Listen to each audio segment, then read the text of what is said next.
You're listening to the Fertility Docs Uncensored podcast, featuring insight on all things fertility from some of the top-rated doctors around America. Whether you're struggling to conceive or just planning for your future family, we're here to guide you every step of the way.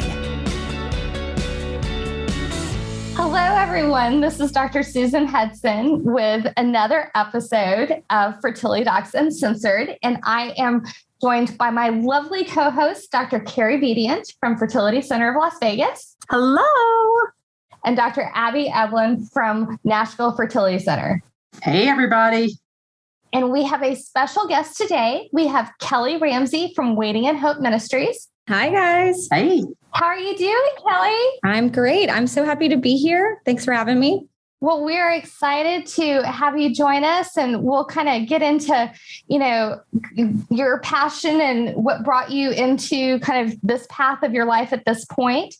But we were talking a little bit before we started that you have some experience as a dancer. Yes. And we have none, so we want to hear about this. Well, and keep in mind, I'm from Vegas, so when I hear dancer, especially from someone who's coming from a ministry, we're probably thinking of two different types of dancing here. Yeah, completely. Sure. It's like as you become an adult, like you can't actually say I was a dancer anymore because then it just sounds odd. But I danced. So I was probably 19, 20. Thought that was actually, I went back for a reunion recently to my drill team. And I remember that was something I wrote down was that I would be a dance teacher. Clearly not what I'm doing, but that was what my you got sent in a different direction. Totally. But yeah. So what kind of dancing? Yeah. Yeah. I did jazz, ballet, pretended to do tap. And did you do it as part of a company or competitively or? So I did for my school. I also did some for my local dance studio. Competitive was like not a thing 20 something years ago. So, I mean, maybe if you were in like large cities, it was, but this was pre, dance moms and all that. What was your favorite dancing costume / outfit? Because I remember growing up, I would always see pictures of my friends who were dancers. That would not include me because I have 2 left feet. But I have to admit, I did dance from the time I was 3 until I was 17. Susan, we have never heard this before. Where did this come from? How do we not know this? See, there's always things you learn. Also, there needs to be pictures of you in a sequiny, sparkly outfit somewhere that we need to see. This needs to go on the Instagram. I was going to say, the website. Unfortunately, there are videos too. There you go. Wow. I'm impressed by both of you dancers. I'm like, Sarah, I had 2 left feet. I never did any dancing. No. I want to know what your favorite outfits were or what the worst outfits were. Okay, well, here's a good story. So I somehow got myself, even as like a 8-year-old, in every dance that I could. Somehow I would like show up to help or, the dance instructor would take me from daycare to dance. And then my mom would actually pick me up. I lived there. And so I was in this one that I somehow put myself into from daycare that was way younger than me, but I was helping. And I guess my change was too fast. This is on video. Oh no. And so wardrobe malfunction. Yeah, it had a lot of ties and a lot of things. And so I was losing costume as the dance went on. Luckily, everything was covered and it was fine. I didn't have much to cover. I was only like 7, but now see, that's the kind of dancing in Vegas that I used. That's what you thought of. Yeah. That's funny.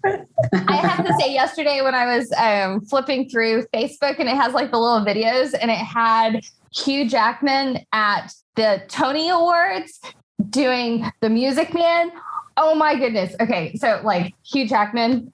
Yes. That's place in my heart. Okay. Yes. And like, I mean, Les Mis, loved him. Absolutely amazing. He's a great actor. He can sing. He can dance. Oh my gosh. He was tap dancing. Like you were talking about tap dancing. He was tap dancing. And I'm like, oh, it was just so much fun. That is still the best openings by far. But Greatest Showman, we watch a lot at my house. And his singing and dancing in that. A+. And he's cute. He is. It seems to be a nice guy too, Very yummy. Yeah. Watching the feud between him and Ryan Reynolds makes my heart happy. There's a feud?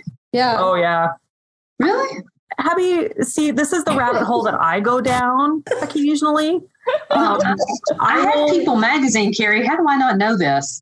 I have no idea because I do not have People magazine, and you know this. The Who Wore It Best is the best about People magazine. However, I will send you memes. Oh, okay. So Kelley, I have one last question. Sorry. Did you ever have any injuries? Because I know dancing can be kind of dangerous, actually.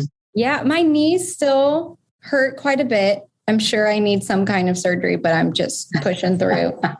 I'm pretty sure I think it's like not a doctor. The cartilage, I think, has worn off. And so it just sometimes rubs. Like tennis or anything like that, I can't do because it's too high impact on my knee.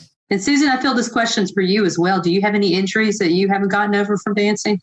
I really don't. I mean, I did it for fun and I did it consistently, but I didn't actually, it was the closest thing to a sport that I was good at. So as somebody who has a number of basketball players in my family, I am the odd person out in that if there was a flying ball of any type, it was aimed for my head. Like seriously, there was a day that I hit a ball with a bat and it came back and hit me in the head. I was so excited I actually did it and it hit me in the head. So that was not my forte, but dance was, and I loved it. And it was good. It was kind of, that's good. It was just a little segment of my life. See, that's the one reason why I say I'm glad I wasn't a high school athlete, because I don't have any of those joints yet that need to be replaced or torn, or I didn't ever injure anything because I wasn't good enough to play anything. So I'm right there with you, Abby. Well, let's go on to our question of the day. All right. So our question today is, in 2018, after trying for a year, my husband and I started basic testing. I did an HSG and he had a semen analysis. Everything was normal. I ended up getting pregnant a few months later without treatment. Now we once again are beyond the 1 year mark in connection with trying for number 2. After 4 unsuccessful Clomid months, my husband did a semen analysis and had a significant drop into the subfertile range for morphology, 3%, and some decrease in motility. Total motility down from 81 to 56, progressive from 52 to 33. At that point, we moved to our RE, who's having him see a urologist before we decide on IUI or IVF. We're both 31. My questions are, how important is morphology in deciding IVF versus IUI? And should I repeat the HSG? So I'll take the easy part. Don't repeat the HSG. Don't repeat it.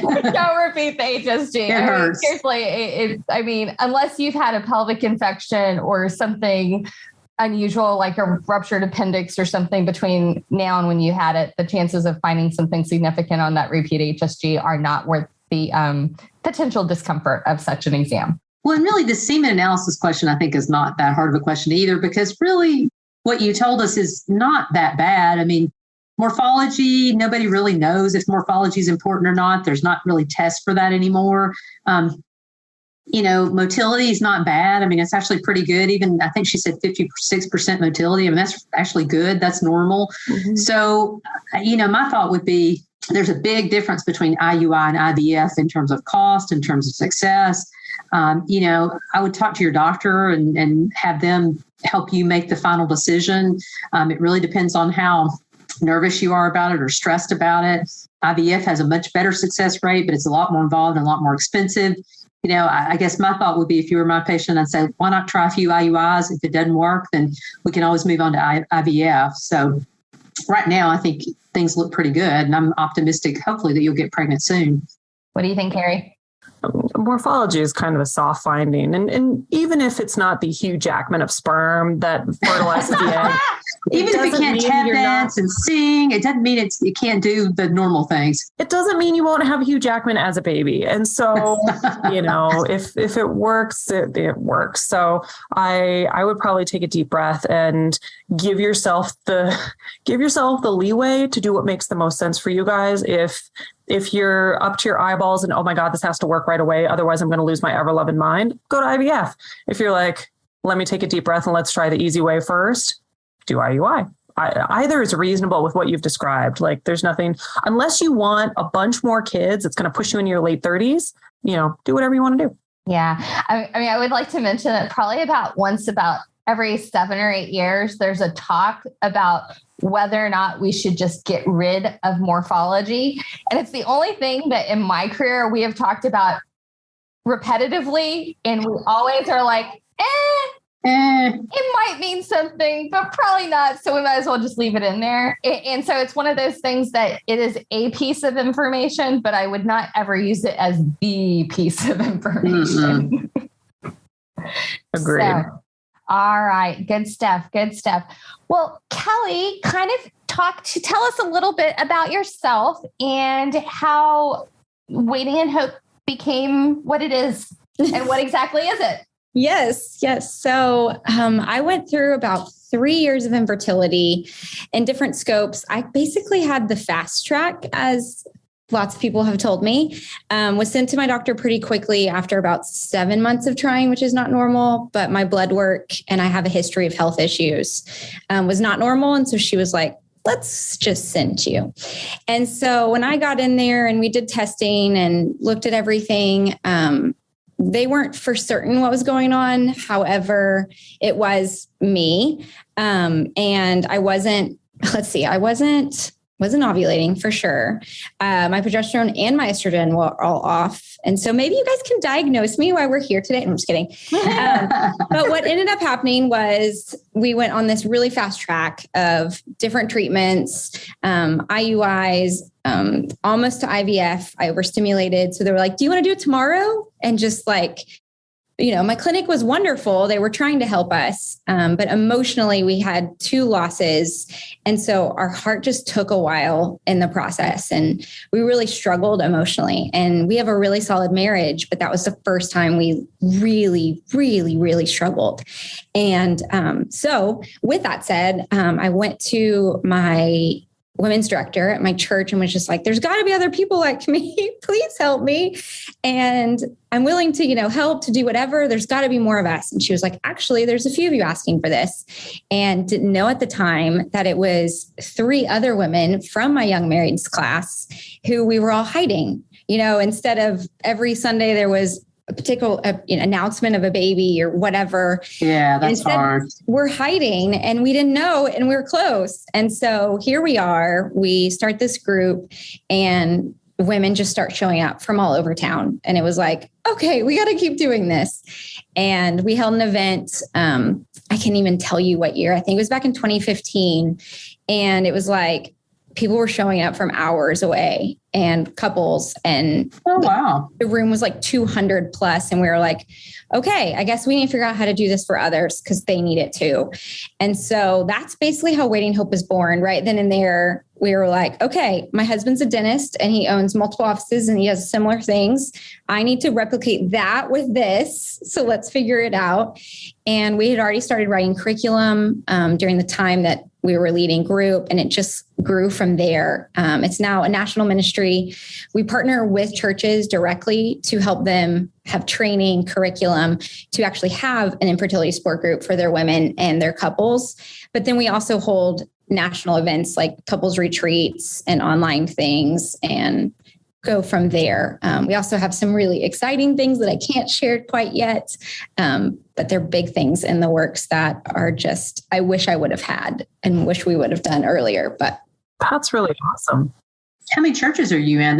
I didn't realize you were so big. That's impressive. Yeah, I can't even tell you the exact number right now because it changes. My assistant would know because we literally give them all the material, and I may have 1 or 2 calls with them.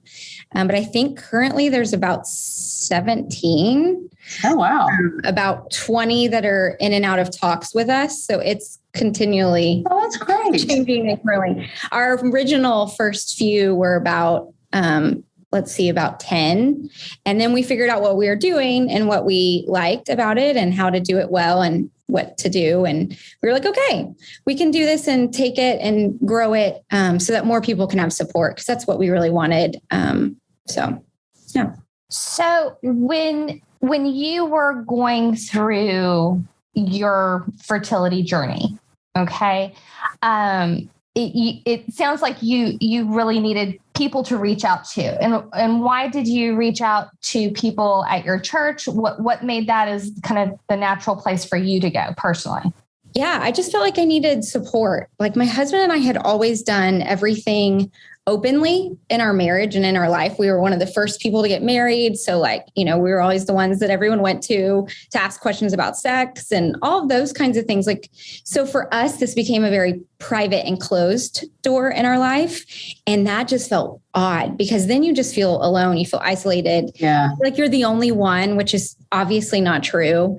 And then all the lies start to happen of like, I'm the only one going through this. I'm never going to get out of this. Like it just would spiral and it became more of an emotional journey. And I was like, well, if I can get the emotional journey under control by talking to others who are going through this and give us a focus of what to look forward to, because I don't know if this journey is going to end. I don't know what my story has in front of me. And I want to be okay right now. And I want to be okay in the future, whatever that may be. And so for me, that was the hope. And our hope that we're waiting for is Jesus as a ministry. And what we teach to the women and the couples is that like, this may end tomorrow and you may get the amazing gift of a baby, or you may be like one of my childless friends who will never. And we actually have a lot of women who come to us who are stuck in singleness as well, because they're just like, no one gets that I have all these desires that aren't being fulfilled. And so for us, it was very much let's get to the heart of this. And the heart of it is very spiritual because it is very like, this is all I want. Why is God not answering this? Like, why is this not happening? What have I done wrong? And so those are always the questions I feel like most of us ask of like, why, like, did I do something wrong? Have I understood incorrectly? Or is this just who I am? And so we wanted to get to some of that because I wasn't infertile. That's not who I was. And my journey actually shows that I wasn't infertile. I was able to conceive both boys without treatment, actually, in between having lots of different treatments. And it was just a different story I wasn't writing. And that was the hardest part, is mentally being okay with that. Like I had diagnoses and there was things that needed to be worked on and figured out. But I also had just this heart journey I had to go through of realizing that I wasn't in control of my life. And like, you can't control a baby. You can't control a pregnancy. You can't control life. Yeah, you're out of control. That's true. So how do you think your Christianity or Christianity of the people that you work with sort of helps them decide what kinds of treatments they want to do? I mean, is that something that you guys talk about? Or is it more just kind of the spiritual aspect of accepting fertility or infertility? Yeah, well, our curriculum doesn't like have this is what we say to do or not do, because everyone's journey is so different. And for us, the Holy Spirit inside of you will guide you and will show you. Because, for instance, if I would have been in a different place in my journey when I overstimulated and they offered to do IVF the next day, like to start, I would have been like, yes. Little did I know that we had like no money, like everything we would have done at that time. It wouldn't have been good at that time. Right. Yeah. And our marriage was not ready for that. Yeah. Those types of decisions, that type of stress. And we were already like holding on, like by a thread. So it was not the right season for us. So within Waiting in Hope, and I think just as a Christian, and we also minister to those who aren't Christians. We have all kinds of people who come to group because they just want to feel like support. Yeah. They want to be known and seen. And, they don't want to just wallow as well. Like they want to have some kind of hope. They want to point to, okay, this isn't going to be my forever. This isn't going to stay in this place as infertile, if you will. And so the decision-making was affected by everything I believed in. And so, I'd have a doctor suggest something and we would ask questions back. And sometimes we were those difficult patients and I'd be like, okay, well, why? Well, can we try this a little longer? Or could we do this? And obviously I'm going to trust them for what decisions they know are best for me. But there was also even times where I was like, no, I think we need to halt, because emotionally I couldn't handle it anymore. And spiritually, that was going to affect me a lot. And that's a perfect example where we were like, we're not ready yet for that. We know we don't know, but we don't feel like we're ready for that tomorrow. It was Valentine's night. And here we are at our dinner we'd already made reservations for. And we're like, everyone's having lovey-dovey conversation around us. And we're like, do we start IVF tomorrow? Do we call every single person we know right now to get money? I'm pretty sure Nancy would give us all the money. And I have no understanding why that would be a weird conversation. Well, for the three of you, it might not. My husband and I were driving on their way to Kansas one day, and we're like, are we going to have a third kid? Are we actually going to go for this? And on that vacation, it was like, plan, came home. Yeah. Decided to do IVF. I just thought it was so funny because here we are sitting at this romantic dinner and everyone's, talking about how cute their life is and their couple. And we're like having this deep, hard conversation. And I'm like, well, this changes this. Yeah.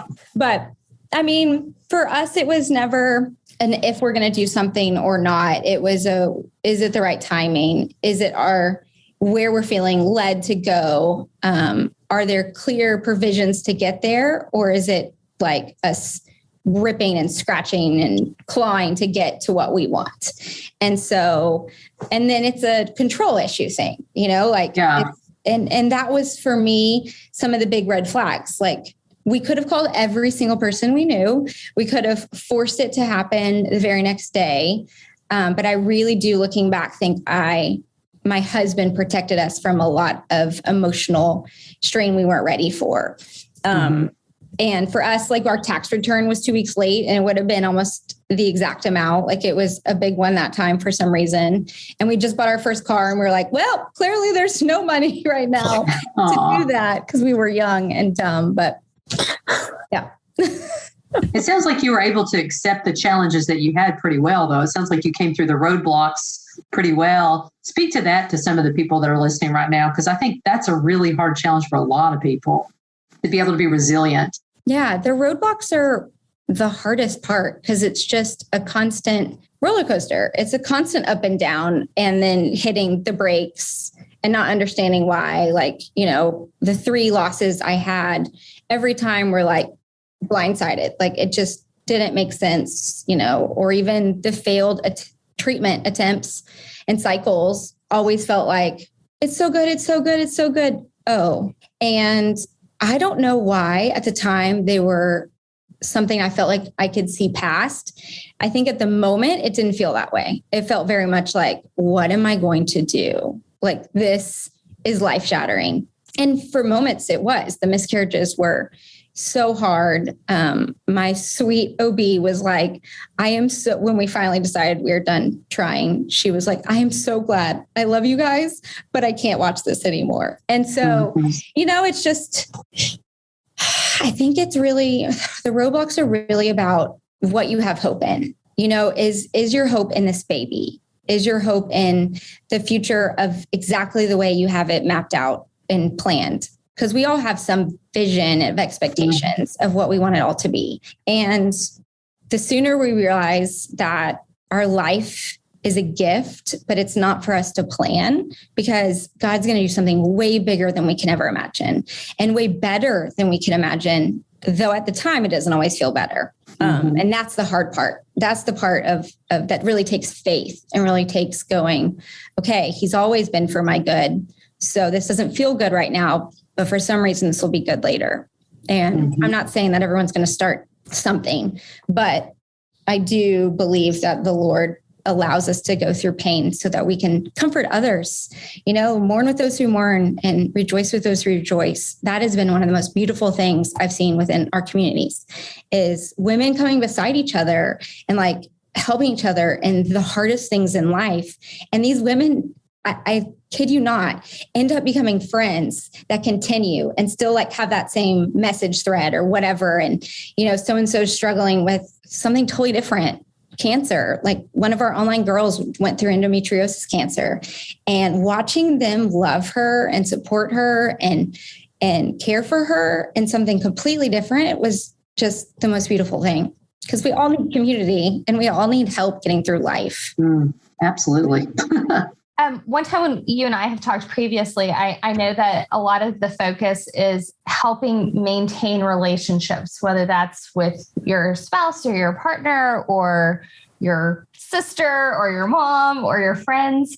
What can you say about that? Yeah. Oh man, that's a hard one. You know, when you're in it, you're like, and I'm sure your patients remind you of this all the time, of just like, so-and-so said something dumb again. You know, I mean, it was insert foot constantly, where I remember thinking, if I just start crying to the checkout person, like, will it make it better if I'm like bawling when she asks me if I have kids and clearly I don't, like, or whatever. And I think that's a good solution. That would make her feel really bad in the process too. It would make her think twice about any question she asks in the future. That's for sure. Oh man. And I mean, there was one time where literally I like lost it at a restaurant, just emotional mess. And my husband like wrote on their sheet, like, I'm sorry, she's hormonal, like, which was fine. I gave him the okay to do that because he like worked in the area, and he's like, Kelley, they could be my patients or something. He said, and because I just couldn't handle it anymore. The questions, the comments, and are you a date night? Like, you know, where are your kids? Because, you know, at our point, we'd been married 7 years, and so everyone had children around us but us. Yeah. And we were the ones that like, do you want kids? Yes, we do. So for us, I think some of the most important things in Waiting Hope is we teach an elevator pitch, which actually came from my best friend. And which I love. When I was struggling and going through it, she was like, you need an elevator pitch. You need a few words to say in a few seconds to explain these hard questions. Yeah. Of like, what's your response when someone asks something like, do you want kids? Or do you have any kids? Or whatever. And it could be something very generic, or it could be something that explains a little more depending on the situation. If it's a friend or if it's gas station person. Yeah. And so it gives you a level of comfort, but you have something already in your back pocket. So you're not caught off guard. You're ready. And you like, I got this. And otherwise, if you're anything like me, you just like, just tears or you explode or something. And I think one of the things I like to share is just like the sensitivity. Like we have forgotten how to be sensitive to people. And like, we don't know what Joe Schmo is going through when we run into them, you know? And I remember when I was thinking, if I just bawl, will it make it better? And I thought, well, what if she's having a really hard day? You know, like, I don't know that. So I think of just sensitivity, if we're just aware of what words come out of our mouth, and I do it all the time too, where I'm like, oh, come back. But even if you can be patient with people and be sensitive. So give us an example of the elevator pitch. I think our listeners would really like to have that. I mean, just having a few things in your back pocket for like Aunt Sally. Oh no, what does Aunt Sally say? If she's from the South, it could be interesting. I mean, okay, so Aunt Sally's, you know, when are you going to give me, you know, what does that make them? Nieces and nephews. When are you going to me nieces and nephews, you know, or when are you going to start having kids? Well, Aunt Sally, you know, we wish we had some already, but it's just not in the plan for us yet. We're trying. If you feel comfortable. If Aunt Sally doesn't need that much information, then you just say, well, you know, hopefully soon. Yeah. But at least you have a response to know you're ready. For the generic ones, like when it was just at the store or whatever, my typical response was, we wish we did, hopefully soon. See, I think that's great because that sort of implies that they're being a little nosy and that you're really hurting it. I mean, that's a great, just those few words. Yeah. And I mean, I started changing the conversation of, I think what I like to start changing the conversation was instead of, hi, it's nice to meet you. Do you have any kids? Are you married? Like, that's what people do. I try to start changing it to, tell me a little about yourself. You know, let me know who you are. then they can tell you whatever they want. Right. Yeah. You probably get to learn more about somebody doing that than you do asking the stupid demographics questions. Yeah. But I think the friendships and the relationships is the hardest one because we aren't willing to make the effort because we're already hurting. And so we've got this chip on our shoulder that I noticed I had. And so I didn't understand why my friends weren't being friends. And I didn't understand why my family wasn't being family. But yet I wasn't willing to make the effort to help them understand because I was so hurt. And so I'm emotional just thinking about it right now. And I'm not even hormonal. But it causes the most strain, I think. And you got to address the elephant in the room. You got to step into those hard conversations and you got to own it and be big enough to be like, they're not going to get this. Like they just can't. And so if I don't explain it to them, then we have a rift between us that will never potentially heal for a long time. And so that's where you have to make those decisions. There are friendships I lost. There are friendships that got stronger because I pressed in. Well, I think sometimes too, the more you open up to people, you don't think maybe they'll understand, but you may have a better relationship with them after you open up. And I mean, I think you have to put yourself out there a little bit, but I think, you've got to address, like you said, the pink elephant in the room for sure. Yours is pink. That's cute. I mean, that's one of my Southern sayings. I don't know. I like it. I'm going to steal it. Or it could be blue elephant, I guess, too, but or gray or I think, and what happens is I think, especially like to Aunt Sally, the generic Aunt Sally that I keep picturing, we give a lot of like false hope. This is a Southern thing, I think, too. So you may totally relate to this, but there's a lot of like, I even saw this on vacation this last week. I run into someone, we're literally in Napa Valley, and somehow the ones we're touring with are going through infertility. She asked me what I do for a living, and I was like, scared. And then they start nudging each other. And Justin and I like looked at each other, my husband, and sure enough, they were like, well, this is crazy. We're about to start our last IVF tomorrow. And I was like, well, let's talk about that.